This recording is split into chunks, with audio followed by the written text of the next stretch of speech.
Giving I can't wait. manipulation into football. John Madden is a legend. He called over 20 Thanksgiving Day NFL games as a broadcaster, and Thursday marks the inaugural John Madden Thanksgiving celebration taking place across all three broadcast networks, starting with Bills Lions on CBS at 12:30, and then at 4:30 on Fox, you got Giants Cowboys, and then the nightcap is Patriots Vikings at 8:20 p.m. on NBC.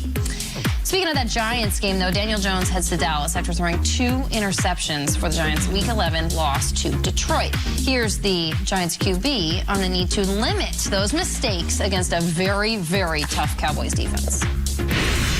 Anytime you turn the ball over twice, it's tough to say you played well. So I think that's the biggest thing for me, is taking care of the ball and making sure we're avoiding those situations and not putting our defense in a bad spot going on the field. So, looking to clean up those things certainly and avoid making those mistakes. So this is good to tee up this game on Thursday because, Peter, on yesterday's show, we had our whiteboards out, and we were asked to rank our 5 NFC teams right now, how we feel about them, power rankings, if you will. Where'd those guys fill in? They did not. They did no one had them. Not a single one of us with the Giants. Not rule jumping. He have them? No. He wasn't in the segment. No. Garofalo didn't. We didn't. So Nobody we didn't had the put them. No one put the New York Football Giants on their whiteboard. So I'll start with you, Peter. What's it going to take for the Giants to be considered an NFC power team? Well, I don't blame you guys, because if the playoffs were to start today, they're the 6th seed. They're not a top 5 team. But the power teams in this league, they go on the road, and they come in bruised, they come in battered, they come in injured, and they win big divisional games. That's what power teams do. Okay. I think if the Chiefs were coming off a loss like the Giants had last week, the Chiefs would go on the road and win. I think if the Eagles were coming off a loss like the Giants had last week against the Lions, they would come out on the road and they would go out there and they'd win. I think the Bills coming up, they would go out there and Bills went through the snow and they beat Cleveland. Let's go, let's win. You won. I don't know if the Giants can have it. I just don't know if they have it. And I feel like a lot of Giants fans are looking at these next few games on the schedule, and they're like, the season is still very much salvageable. These are division opponents. Clean last week out of our brain and go and take care of business. You beat the Cowboys, you host the Commanders, you win those 2 games, you're right back in it and you're one of those power teams. You host the Eagles, and then you travel to the Commanders, who are having a heck of a run right now and are not to be overlooked. This is it right here. You want to be a power team? Play power football. Go win. I don't know anyone who's giving them a shot tomorrow. They're injured. They're coming off this terrible loss. Jones threw 2. It looked like Jones came down to earth a little bit. But don't forget, they had won a lot of close games going into last week's loss to the Lions. And they know what's at stake. They know what the deal is. They've already been embarrassed once by the Cowboys at home on a Monday Night Football game, where they pleaded for the entire fan base to break out their white outfits, and they lost. And that was the Joe Judge whiteout, right? No, it was there. It was a Brian Dable whiteout. It was this year. We did that Monday Night Football. Everyone wear white. Everyone wear white. And that felt like a year ago. It looked like they were wearing another color afterwards. I will just say that the Giants, if they're a power team, they win this game. If they're not, it's still okay. Like, you can still figure things out. You're just not a power team. And you're not going to be ranked in the top 5 because you don't belong in the top 5. A lot of Giants fans that I'm friends with are talking 42-10 Cowboys win this week. Really?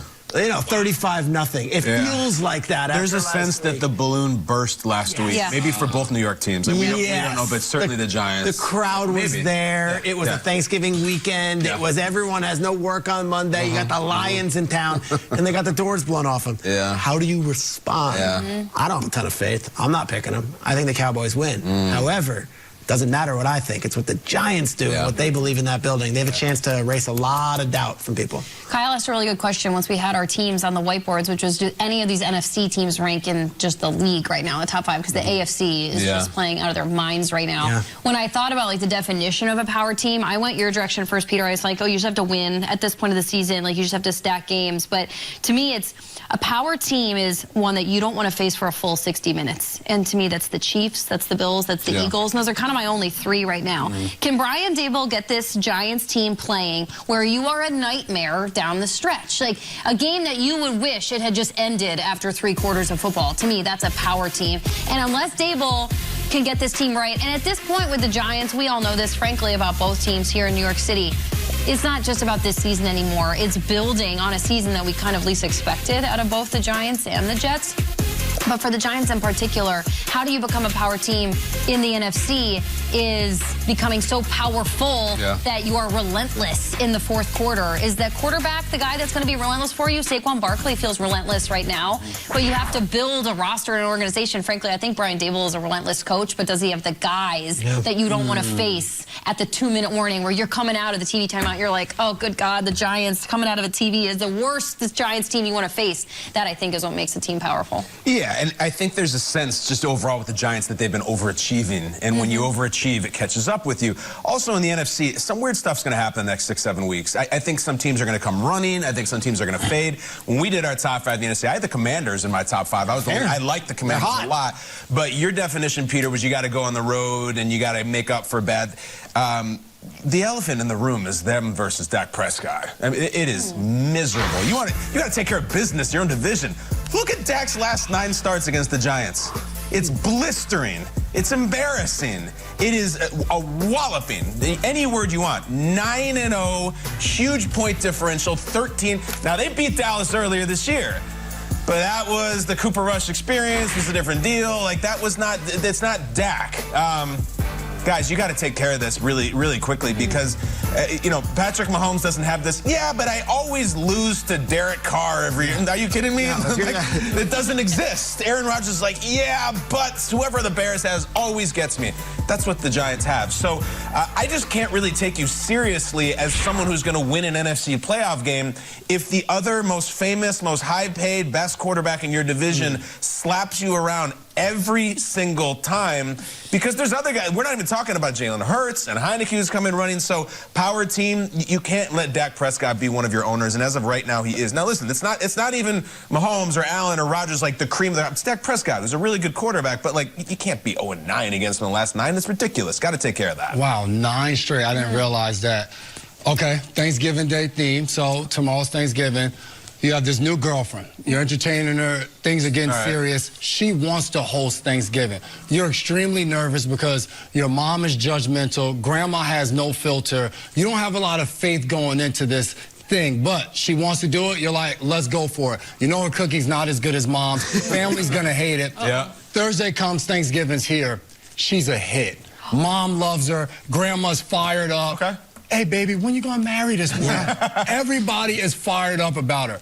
That is the New York Giants. You said overachievers. Going into this season, Giants fans weren't like, this is our year. We're going to make the playoffs. We're going to make a run. To me, a Power 5 team in the NFC is teams we're talking about as Super Bowl contenders. Hey, by the end of the season, we think they're going to be playing in late January, competing for a chance to be in the Super Bowl. I don't have the Giants there, but that's okay. Coming into this season, it was just like, all right, Daboll's just getting there. Let's see if they can start to get things going in the right direction. I've been on many teams where you get a new head coach, a new general manager, and it's so hard to get players and people within the organization to buy in, because the thing you need to do that are winning football games. Matt Rule sat in this chair yesterday, and he said, hey, if I had to do it all over again, you need to win early as a head coach. They've done that. They've won games. They see that the system works. They know that what Coach Daboll is preaching, if we can execute it and we go out there and do what we're supposed to do, we'll win games. The Giants are a power team in the future. Let's see what the draft brings, free agency, all of those things. It's not their year to be a power team, but they're going to possibly be in the playoffs and have a chance to have a good season. Their girlfriend showed up on Thursday. She cooked a good meal. She entertained. She impressed everybody. You walk away, you're like, things are looking up. Like, the future is bright for the Giants. That's where it is. So if the Giants crush it on Thanksgiving, people are going to want to jump on that bandwagon and commit and marry the girlfriend, but you're saying you need sustained sustained performance out of the girl. What do you guys think of and I love the analogy, what do you think of my take that it's 42-10? This thing is like, There's a high likelihood. Yeah. Right? Doesn't it feel that way coming off of what Dallas just did and what the Giants did? They played good football under Daboll. It hasn't been like. What was that Lions game? It was 24 to. They fell on their face a little bit. but it wasn't 42 then. I know the Lions obviously aren't the Cowboys. So it's just like they've played well enough to be in games each and every week. I don't have a reason to really believe that it just falls all the way off the map, you know? I just am not convinced by this Giants team yet this season, and that's why I can't get on board with like they're going to walk in somewhere against a really good team that's playing really good football right now at their house on their holiday in the NFL and say we're going to beat you. Giants game after, the Cowboys game after the game as well. We'll see how that goes. The Daniel Jones piece is massive. If he does not play well in this game, there's a lot more at stake for him. I'm not kidding. 48 hours ago, we were talking about the Giants, or 72 hours ago, Giants being division leaders. We're talking about Daniel Jones getting a long-term extension. They fall on their face on Thanksgiving. I think a lot of that stuff can be erased, and suddenly we're back at the drawing board. Are we really bringing Daniel Jones back? Micah Parsons ate up that Vikings offensive line like a turkey leg on Sunday, and that just may have been the appetizer for the Cowboys defense. Oh, gosh, fodder for all. Ian, wrap